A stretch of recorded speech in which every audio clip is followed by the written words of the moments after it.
Welcome back to Murderous Minds Monday, where we cover some of the most notorious serial killers and spree killers of the 21st and 20th century. Today we are covering the case of the Suffolk Strangler, Stephen Wright. We will talk about his early life, the victims, and the trial that went ahead when he was eventually caught. So just a trigger warning, we are going to be talking about today suicide and self-harm. So if these are things that you do not want to hear or that trigger you, then please do click off, and I will see you maybe next week for another Murderous Minds. But please think about yourself first. And without further ado, let's talk about Stephen Wright, the Suffolk Strangler. Stephen Wright was born in Erpingham in Norfolk on the 24th of April 1958.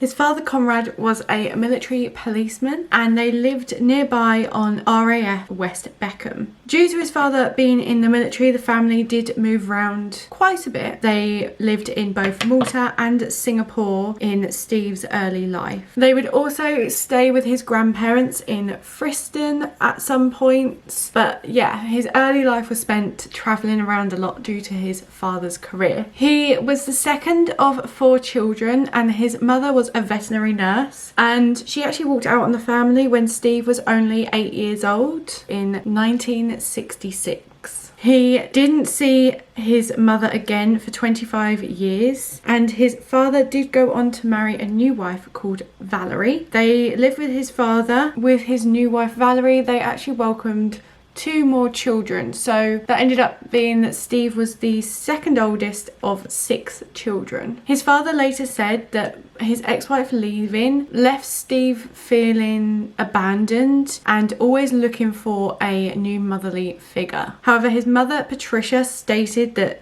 it was a violent relationship and that was the whole reason she left. However, if it was a violent relationship, I don't understand why she left the kids behind with the person who was violent to her. That doesn't seem normal to me. But she did say that apparently Steve's father refused to let her take the children and that it became very volatile, and that's the reason why she left them.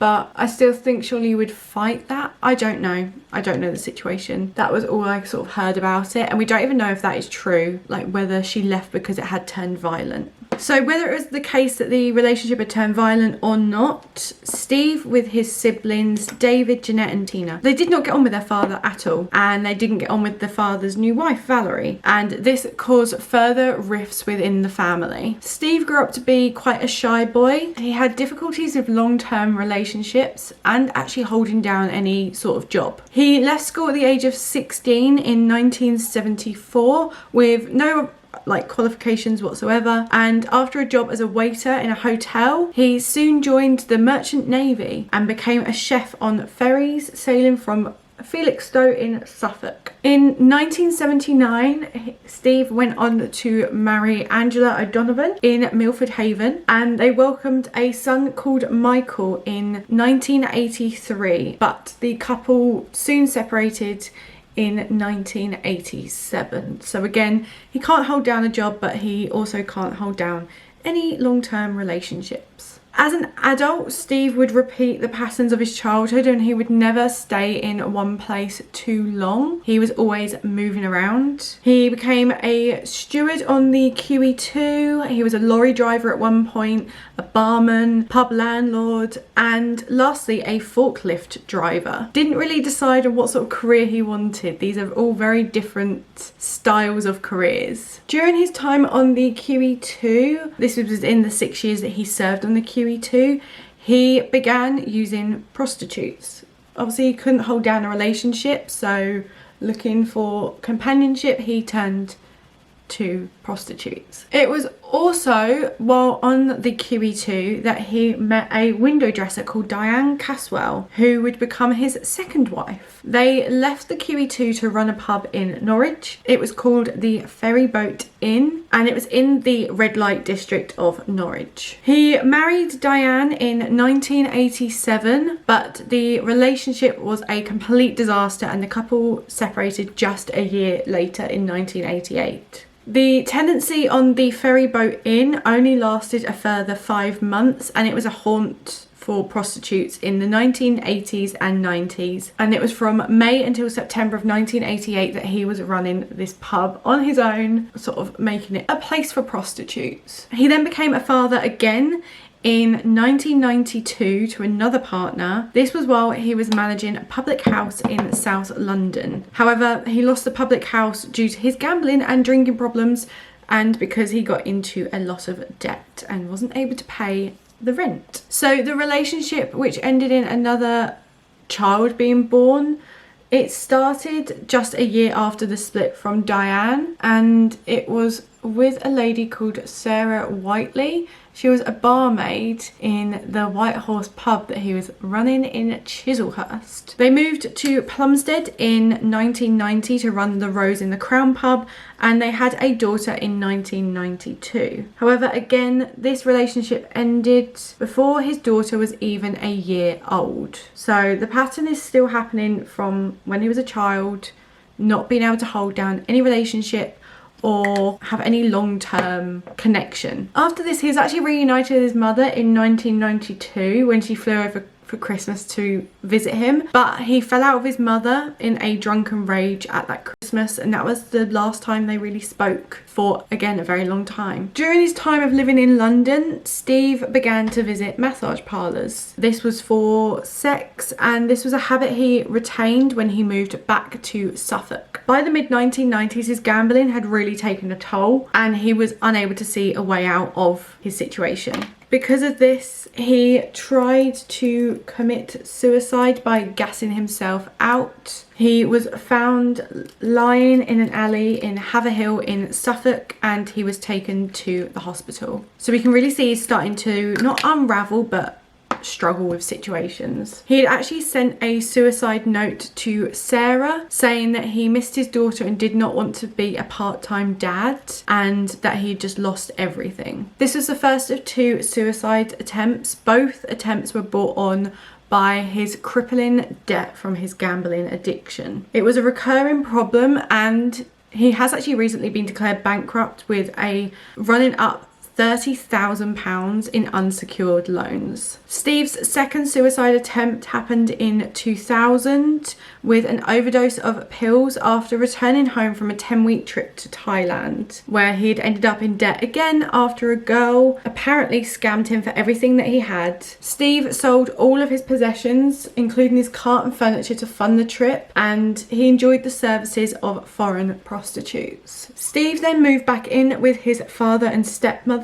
in Felixstowe for a while, where he met his next partner, Pamela Wright. The same name, but this was just a coincidence, and they moved in together in 2001. So yeah, even though they have the same surname, they are not related. Later that year, he signed on for a driver and labouring job with the Gateway Recruitment Agency, first based in Lexington and then in Nacton, and Nacton is actually where one of his victims was later found later on in this case. Steve said he actually stopped visiting prostitutes when he first met Pamela and described their relationship as pretty good. Soon after they moved into Bell Close in Ipswich in 2004, he began to visit massage parlours again. He would visit Cleopatra's and Oasis after golf on a Saturday, or just when he got the urge. In October 2006, he actually discovered he could buy sex for as little as £20 from drug addicted and vulnerable women. One woman working as a prostitute in Ipswich said that she had sex with Steve just 3 days before the body of his 5th victim was discovered, and that he was a regular and women felt safe around him. Now we get on to the horrendous attacks of Steve Wright, later known as the Suffolk Strangler. The first woman he attacked was 25-year-old Gemma Adams, who grew up with her parents, older sister and younger brother in Kesgrave, a village just near Ipswich. Whilst growing up, she was a very keen horse rider, and she played the piano, and she was a member of the Brownies, which is so cute. I was a member of the Brownies and the Rainbows when I was younger, and Guides. She told her parents that she wanted to join the police force when she was older, and her Parents described her as a bright and bubbly girl. However, her downfall was triggered when she was 15 and she was a pupil at the Kesgrave High School. She started dating another pupil at the high school and they moved in together when they were just 16 years old. It is said that the couple actually dabbled in cannabis before moving on to harder drugs by the age of 17. And at the age of 17, she was now a regular heroin and crack addict. However, her family didn't just give up on her. With the help of her family, she did complete a course at college. This was at Suffolk College and she worked for an insurance company for a little while. However, she was sacked in 2004 as she kept slipping away for long lunches and she would take regular sick days. Her parents did take her to the doctors and to drug rehabilitation sessions and centres. However, Gemma turned to prostitution. She was last seen on the 15th of November 2006 outside a BMW dealership in West End Road in Ipswich, and she was reported missing by her boyfriend when she didn't reply to his texts. Her body was then later discovered on the 2nd of December in a brook in Hintlesham, 7 miles from Ipswich, and her boyfriend's life just crumbled when they discovered Gemma's secret life. He didn't even know that she was selling her body to be able to fund her addiction. Although the next victim was actually reported missing to the police first, she was not the first victim of Steve Wright. His second victim was 19-year-old Tanya Nicol, who was last seen on the 30th of October 2006 when she left her house that she shared with her mother Kerry and younger brother Aaron, who was just 15 years old. She was a sea cadet who was looking forward to her naval career, but she had fallen into the world of drugs. Her parents did fight to try and save her from the perils of drugs. However, this didn't work, and it is thought that she was on the 30th of October heading towards the red light district in Ipswich. However, her mother did not know that her daughter was a sex worker until she disappeared, which is crazy. Can you imagine suddenly your daughter's disappeared, you have no idea where she is, and then it later turns out that she's actually a sex worker. Tanya had actually worked in a number of massage parlours in the town. These are the same ones that Steve Wright would visit frequently.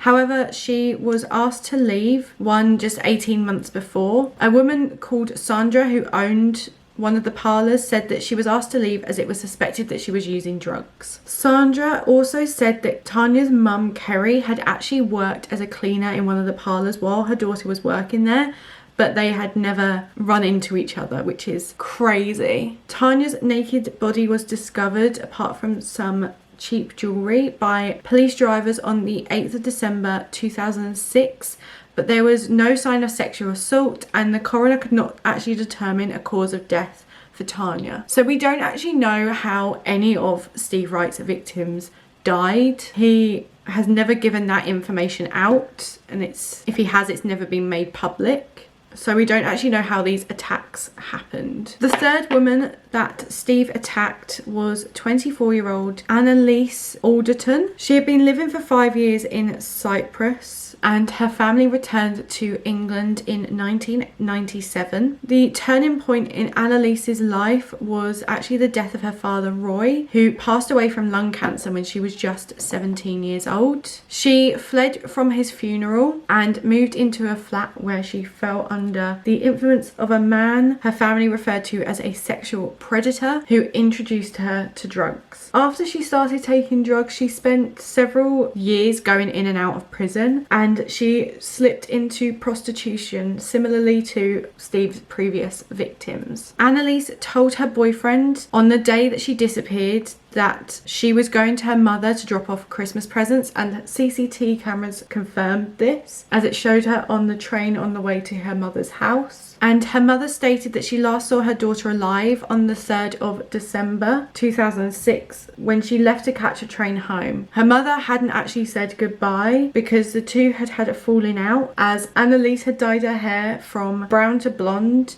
and her mother knew this was a sign of her daughter becoming a sex worker. Like the other girls, it is suspected that she probably died in Wright's bedroom, which was adorned with giant cuddly toys. Her body was found on the 10th of December 2006 in a woodland, and when she died it was discovered that she was actually 3 months pregnant, and her body was arranged in the shape of a crucifix. Her boyfriend Sam said that when they found out that they were pregnant, they were so excited and overjoyed, and they planned to call their son Harry, and both wanted to sort their lives out and have a stable life to look after their son, but obviously that never happened. Not only did he kill Annalise, he also killed their unborn child. Wright's fourth victim was a mother of 3, Paula Clennell, who was found dead in Nacton, East Suffolk, in December of 2006. She grew up in Berwick upon Tweed, Northumberland, with her parents Brian and Isabella and her sister Alice. She had been experimenting with drugs at the age of 13 after her parents divorced, and she moved in with her mother in Norwich and later Ipswich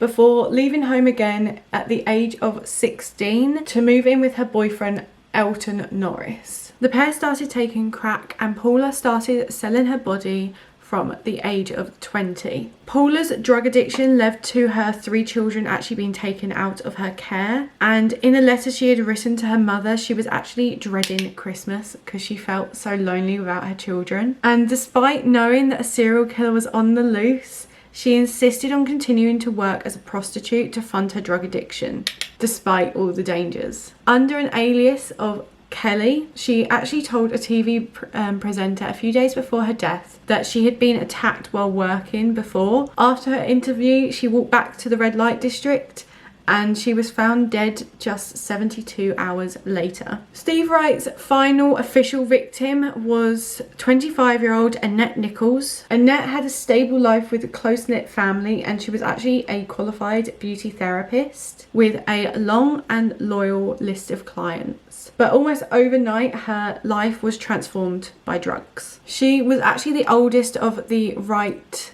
victims, and she had become a heroin addict. Her family have said that she was an amazing, outgoing person with a lovely personality. She was stunning and beautiful inside and out, but almost overnight she became addicted to heroin and it changed her. Apparently it was just like flicking a switch in her head. She just changed overnight. Annette, known as Betty, began her descent into drugs after she left her council house to move into a smart housing association housing estate, and soon after her house was actually repossessed, she began to live with her friends and working on the streets to be able to pay for her daily hits. She was deeply ashamed of what she had become, and she hid the truth from her parents. And her uncle Peter did know about her lifestyle, and just a week before her death, she visited him as he had actually been really ill and had rushed to give him a hug. He knew deep down that she was still the lovely girl that he'd known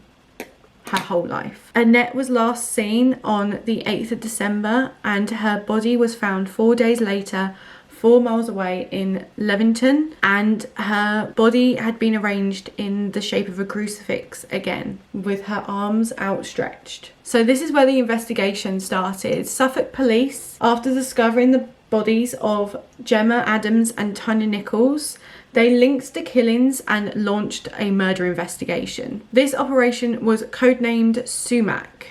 And at a press conference held on the 10th of December, the police issued a warning all women in Ipswich not to be working on the streets, and they confirmed that they had received offers of assistance from neighbouring police forces, especially Norfolk Police, to hunt for the killer or killers, because they weren't sure how many people they were looking for. Due to the magnitude of the investigation, the Chief Constable, Alistair McWhirter, acknowledged that they would be reliant on the help from external forces. They would not be able to combat this on their own. During a press conference on the 13th and 14th of December, DC Goal revealed that the location of the 5 bodies were believed to not be the murder sites, but just the disposal sites of these bodies, indicating that the murders had happened elsewhere and the bodies had been moved to the location which they were later found. However, they were not able to confirm where they thought that these murders had actually been committed. They didn't have any clues on this. And they weren't too sure if these murders had happened in a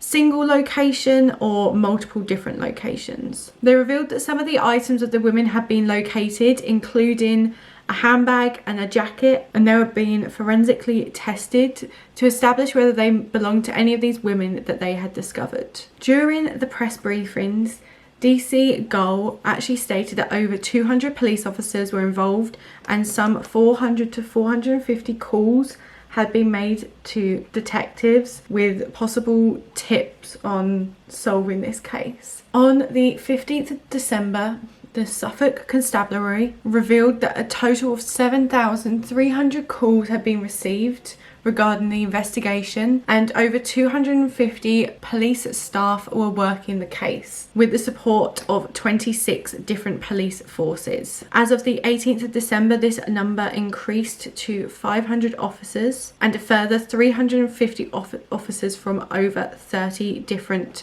police forces were involved in this inquiry. It involved police detectives going through 10,000 hours worth of CCTV footage, and they also searched 176 sites in around Ipswich as the manhunt progressed. The police also interviewed other sex workers about their clients and warned them to stay off the streets, and the officers also stayed nearby, like perusing the streets, to make sure that the women were safe. But this just annoyed them a lot because obviously it's not legal, so it put off any potential clients from visiting them. The evidence began to mount up against each crime scene, and on the 19th of December 2006, former pub landlord Steve Wright was arrested on the suspicion of the 5 murders. There were significant amounts of Wright's DNA at each crime scene, and they also found fibres from his home, car and clothing were found on all 5 of the victims. So his DNA had actually only been matched because it was on the criminal database from stealing £80 from a pub till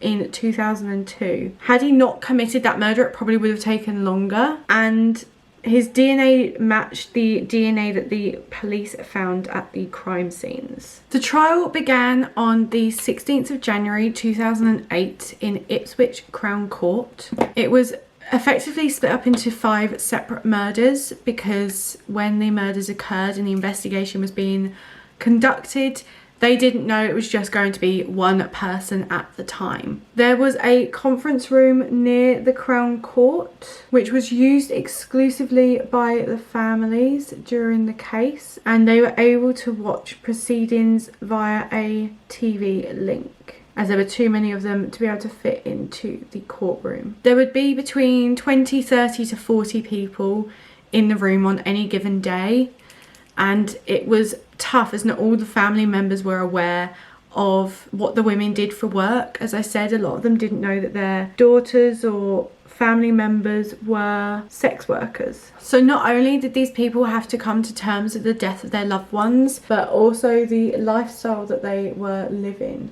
When Steve was asked any questions during the cross-examination, he would answer with, well, it would seem so, or it would appear so if you say so, so yes. He was completely detached from any of these murders. He just had no emotion. Even though his defense was that he had a professional working relationship with these girls and knew them personally, he just showed no emotion towards any of them. The jurors in the case took only 8 hours to convict Steve, and they decided this unanimously on all counts that he was guilty following the 6-week trial. It took a lot of people by surprise that the jurors had come to a conclusion so quickly, and the following day the judge sentenced 49-year-old Steve Wright to serve a whole life sentence and that he should never be released. Steve Wright is now 63 years old and he is serving his sentence at the Long Lartin prison in Worcestershire. However, there is still speculation that he could actually be involved in more murders and that he could have had a killing spree before the spree in 2006. In July this year, 2024, it was reported that he'd actually been arrested on suspicion of the murder of Trimley teenager Vicky Hall, who died in 1999. However, this is still under investigation and they couldn't find out about any more victims that may have happened before Steve Wright killed the 5 in 2006. So that is the end of today's video. A very different one because we don't actually know how he committed the murders. There are speculations like these people died from strangulation, which is why he's called the Suffolk Strangler, but we don't actually know the exact step-by-step of how he lured them, killed them, anything like that, which is crazy. But he is where he should be, behind bars, and now we have to think about the victims of the case today. These are 25-year-old Gemma Adams, 19-year-old Tanya Nicol, 24-year-old Annalise Adderton, Paula Clennell, and 25-year-old Annette Nichols. These are the 5 women who were victims of Steve Wright, the Suffolk Strangler, and they were all taken way too soon. They should have had long lives. They would all be in their 40s by now with families of their own, so it is so sad. But yeah, if you enjoyed today's case, give it a thumbs up. Let me know what you think down below. Let me know any other cases you want me to cover in the future. I will be back next Monday with another Murderous Minds Monday, and we'll see who we cover then. Stay safe out there, guys, and I will see you next Monday with another Murderous Minds. Bye!